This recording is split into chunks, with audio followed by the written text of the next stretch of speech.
पाकिस्तान और दुनिया भर से लाखों देखने और सुनने वालों को शहीद अरशद शरीफ का सलाम।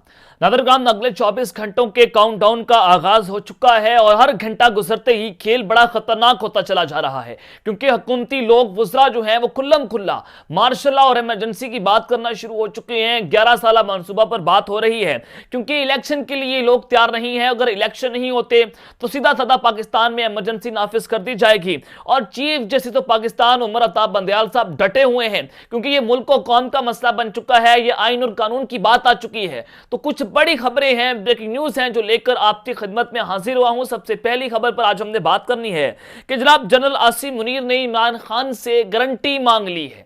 अगले वज़ीर आज़म पाकिस्तान इमरान खान, बड़े राब्ते की गूंज जिसने इस वक्त हलचल मचा के रखती है। इस हवाले से अहम तरीन खबर है जो आपके सामने रखूंगा।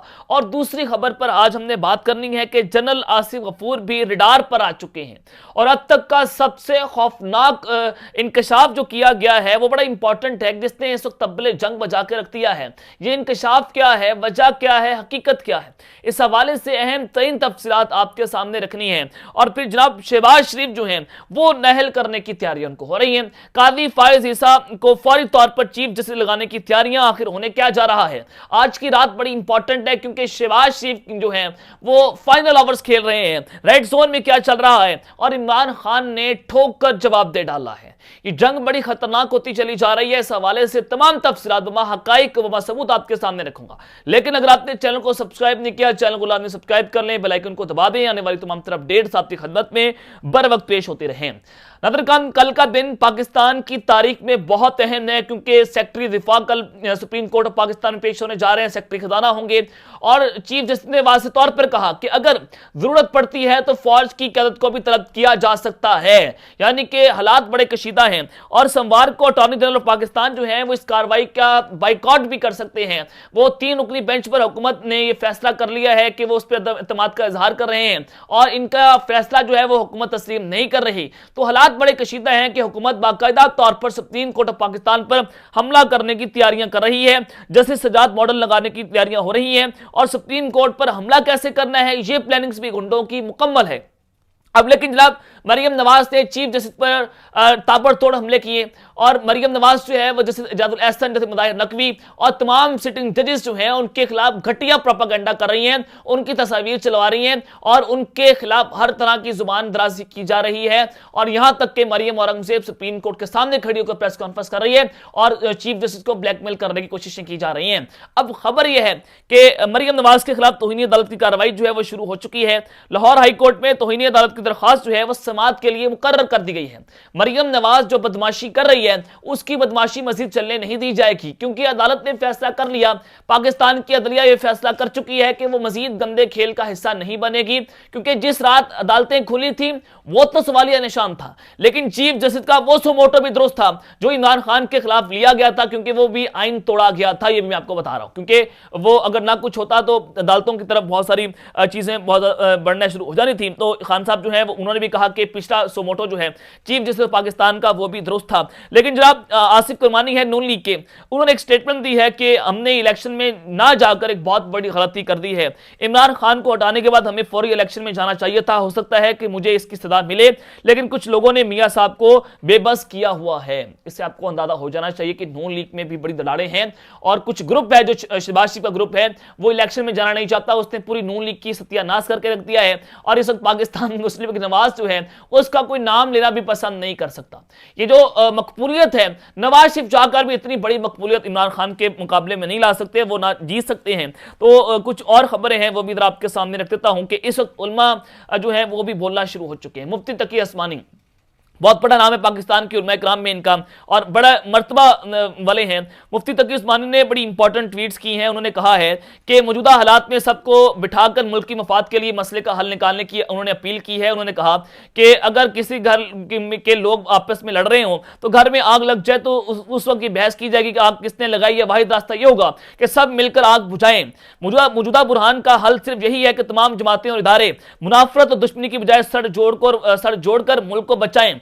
ये उन्होंने मजीद कहा है कि कुरान करीम में अल्लाह ताला फरमाते हैं कि तमाम मुसलमान आपस में भाई भाई हैं, इसलिए दो भाइयों के दरमियान सुलह करवाओ और अल्लाह से डरो ताकि तुम्हारे साथ रहमत का मामला किया जाए। इन हालात में अवाम और बाअसर हजरात का फर्ज है कि वो इस कुरानी हुक्म पर अमल करके रहनुमाओं को साथ बिठाने की भरपूर कोशिश करें। उन्होंने कहा कि फौज और अदलिया को यकीनन सियासत में दखल नहीं देना चाहिए, लेकिन संगीन हालात में जमातों को साथ बिठाकर गैर जानबदारी से खालिस मुल्क की मफाद और कौमी सलामती के लिए मसले का हल निकालना इनका फर्ज बनता है।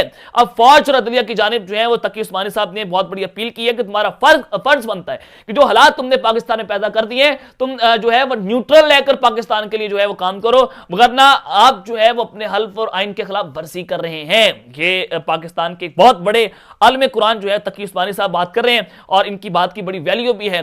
तो परवेज राय साहब की एक और स्टेटमेंट है वो भी आपके सामने रख देता हूं। मरकजी सदर है पाकिस्तान तहरीक इंसाफ के, इन्होंने कहा है कि एमकेएम समेत तमाम पुराने इत्तेहादियों से राब्ते बहाल हो चुके हैं। इमरान खान जल्द अगले लाए अमल बताएंगे और उन्होंने कहा कि एमकेएम को पीडीएम से इत्तेहाद का सियासी तौर पर बहुत नुकसान हुआ है और बलूचिस्तान हुकूमत और जीडीए में भी हुकूमत की आइन और मुल्क दुश्मन पॉलिसियों पर सख्त तहफुजात पाए जाते हैं। इस सूरत हाल में इमरान खान तमाम जमातों का इजलास बुलाकर अगला लाए अमल बताएंगे। यहां पर शहबाज शरीफ के लिए कुछ बड़ी गंदी खबर है कि जनाब अब उनके इत्तेहादी जो है वो उनके साथ नहीं रहे। इमरान खान साहब जो है वो तमाम इन जमातों को बुलाकर साथ बिठाकर कुछ अपना अगला लाए अमल का ऐलान भी कर सकते हैं। तो there something wrong behind the bottom. Khan साहब जो है उन्होंने ठोक कर जवाब दे डाला है और इमरान खान साहब को ऑफर्स की जा रही हैं कि आप जनाब बैठें, बैठकर बात करें, बैठकर बात करेंगे तो हल निकलेगा, क्योंकि हल निकालना है कि पाकिस्तान में इलेक्शंस को मुलतवी किया जाए, आइन और कानून तोड़ा जाए। इमरान खान साहब जो है वो इसका हिस्सा बनने के लिए तैयार नहीं है और इमरान खान साहब से एनआरओ मांगा जा रहा है। चेयरमैन पीटीआई इमरान खान साहब ने एक बड़ा इंपॉर्टेंट इंटरव्यू दिया है। उन्होंने कहा है कि जनाब मैं इनके साथ किसी भी किस्म की कोई बातचीत करने के लिए तैयार नहीं हूं और हुकूमत के साथ मुज़ाकरात में नहीं बैठूंगा। अगर बातचीत हुई तो पार्टी के दीगर अरकान वो करेंगे और अगर मुज़ाकरात होंगे तो वो सिर्फ इलेक्शन के नुक्ते पर होंगे। उन्होंने कहा कि मैंने तो खैर इन लोगों के साथ नहीं बैठना, हमारी टीम बैठेगी, लेकिन इस बात तो सिर्फ इलेक्शन की है। अगर बात इंतखाबात की तरफ नहीं जाती तो फिर मुज़ाकरात का कोई फायदा नहीं है।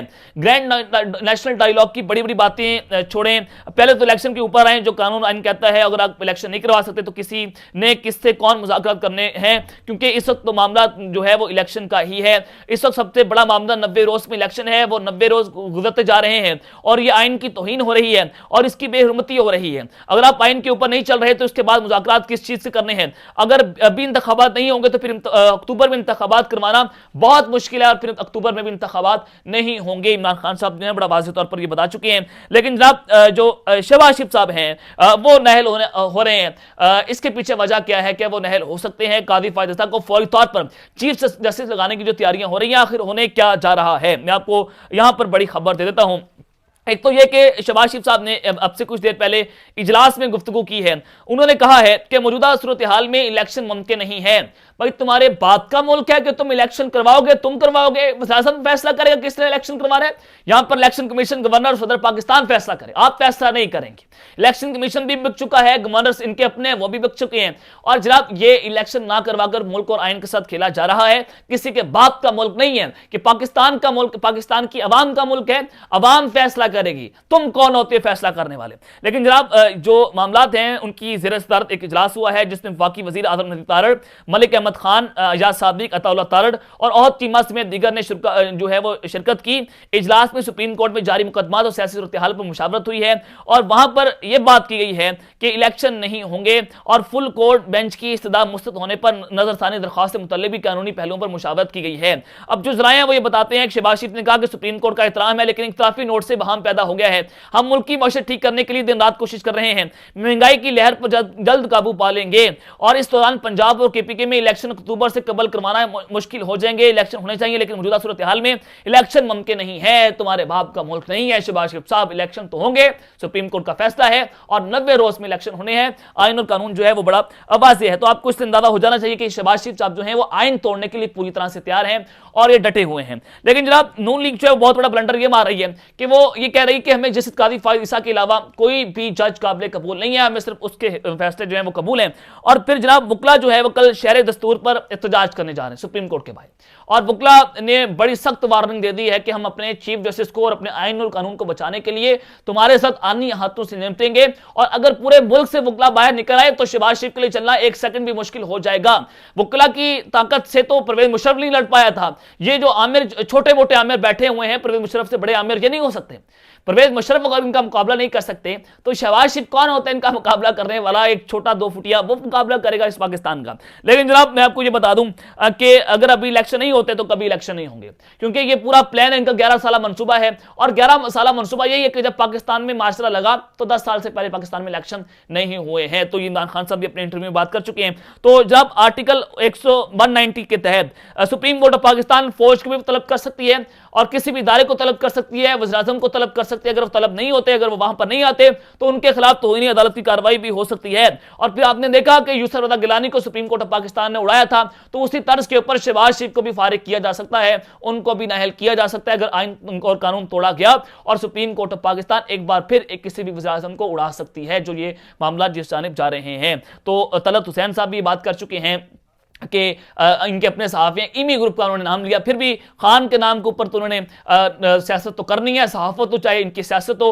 तो उन्होंने कहा कि अगर तौहीन अदालत की फाइलें खुल गई तो शहबाज शरीफ समेत 3 वज़रा जो हैं वो नाअहल हो जाएंगे, और ये उन्होंने बहुत बड़ी खबर दी थी। तो जनाब जस्टिस कादी फायद ईसा को एक्टिंग चीफ जस्टिस बनाने की तैयारियां हो रही हैं। ये मुबैना तौर पर मेरे ज़राए हैं वो बता रहे हैं कि ये चीफ जस्टिस उमर अता बंदियाल साहब को फौरी तौर पर उड़ाकर उनको हटाकर ओहदे से ये कादी फायद ईसा को एक्टिंग चीफ जस्टिस लगाना चाहते हैं। और आपने देखा कि 1 साल के बाद जाकर शहबाज शरीफ ने कादी फायद ईसा के खिलाफ एक रेफरेंस से वापस लिया है, और रेफरेंस दायर कर दिया गया कि ये फौरी तौर पर केस को वापस लिया जाए 1 साल के अंदर अंदर। 1 साल पहले इनको याद नहीं आया, इसकी टाइमिंग देखें और टाइमिंग मैच करें कि कादी फायद ईसा साहब की टाइमिंग मैच करके ये कहां पर फैसला लाना चाहते हैं, और कादी फायद ईसा साहब को ये एक्टिंग चीफ जस्टिस बनाने की तैयारियां कर रहे हैं। ये भी इनका प्लान का हिस्सा है, ये भी मैं आपको वक्त से पहले जो है एक्सपोज कर रहा हूं, चाहे वो कल ये काम जो है करते हुकूमत पाकिस्तान। लेकिन जनाब जनरल आसिफ गफूर साहब जो हैं वो भी रिडार पर आ चुके हैं, उनके खिलाफ भी कुछ बड़ी खबरें जो हैं वो चल रही हैं। नदीम अदल चंद साहब कहते हैं कि इमरान खान जनरल फैज और जनरल आसिफ गफूर पर डिपेंड करते हैं। जनरल फैज तो रिटायर हो गए, उनके बारे में बात कर रहे हैं तो ठीक है, लेकिन जनरल आसिफ गफूर एक सिटिंग कोर कमांडर हैं, उनके खिलाफ भी घटिया प्रोपेगेंडा किया जा रहा है। और नदीम अफजल चंद ये बात कर रहे हैं कि इमरान खान जनरल आसिफ गफूर पर डिपेंड कर रहे हैं, और फैज हमीद तो इमरान खान की पार्टी का हिस्सा थे। ये बात उन्होंने on the record TV interview बात की है, और जनरल आसिफ गफूर को इमरान खान साहब के साथ जोड़ने की कोशिशें की जा रही हैं, और एक बार फिर से एस्टैब्लिशमेंट के खिलाफ और इमरान खान के खिलाफ घटिया प्रोपेगेंडा किया जा रहा है इन लोगों की तरफ से। अब जनाब जनरल आसिफ मुनीर जो है उन्होंने क्या गारंटी मांगी है, सुहेल राइस साहब जो है उन्होंने एक बहुत बड़ा इंकशाफ किया है। अब चूंकि वर्ल्ड टाइम्स जो है उन्होंने एक सर्वे करवाया, उस सर्वे के मुताबिक 98% पाकिस्तानी इमरान खान को पसंद कर रहे हैं। इमरान खान साहब अगर आज इलेक्शन होते हैं तो 98% पाकिस्तानी जो है वो इमरान खान को वोट देंगे। इस कदर खतरनाक पॉपुलैरिटी इमरान खान की बढ़ चुकी है कि 2/3 वाली बात नहीं है, अब 3/4 से भी बात जो है वो आगे निकल चुकी है, और इमरान खान साहब जब आएंगे वो फिर सब पर अंधा फेरेंगे, ये भी आपको पता है। तो सुहेल राइस साहब जो है उन्होंने इंकशाफ किया है कि एस्टैब्लिशमेंट को खौफ है कि जब इमरान खान आएगा वो तो हमें नहीं छोड़ेगा। यानी कि आपने इमरान खान साहब ने बहुत सारे हाजिर सर्विस लोगों के नाम भी लिए, और वो जो कुछ उनके साथ हुआ कातिलाना हमला, उनकी पार्टी के साथ जो कुछ हुआ, तो इमरान खान साहब तो बदला लेंगे। लेकिन जब एस्टैब्लिशमेंट इसी बात से खौफजदा है कि जब वो आएंगे तो हमें नहीं छोड़ेंगे, और वो इसी वजह से इमरान खान को दोबारा हुकूमत में नहीं लाना चाहते, क्योंकि इमरान खान साहब जो है वो फिर इनको नहीं छोड़ेंगे। तो उन्होंने कहा कि एस्टैब्लिशमेंट इमरान खान से यकीन दहानी मांग रही है कि आप जो है वो जब आए तो हमारे खिलाफ जो है वो जो सियासी कार्रवाइयां वो ना करें, आप हमसे वादा करें, तो फिर आपके साथ कुछ सोचा जा सकता है। तो ये ऐसे मामला हैं, सुहेल राइस साहब जो है वो ये इंकशाफ कर रहे हैं। तो यानी कि कुछ ना कुछ राब्ते हो रहे हैं, और इमरान खान साहब से कुछ अपील की जा रही है, कुछ सरेंडर किया जा रहा है। तो अब तक के लेते हैं, अपना ख्याल रखिएगा, ख्याल रखें। अल्लाह ने के बाद पाकिस्तान जिंदाबाद।